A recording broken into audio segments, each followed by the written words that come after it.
is the pain and suffering in your life without purpose?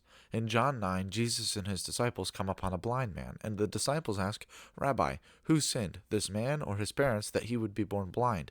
Jesus' disciples are asking Jesus what the reason is, what the justifying cause is for this man's affliction. They assume it's because of sin, either because of the sin of his parents or the sin of his own.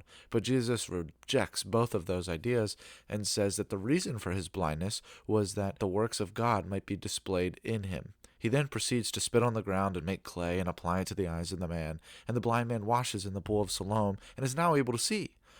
This man had been blind for presumably his whole life up until that point, and the reason Jesus gives for that is that this miracle could be performed on him. This man may have eventually known the reason for this, but perhaps not. He definitely did not know that his story would be written down way later by a man named John, and that John's story would be read and taught by millions of people over 2 millennia across many continents.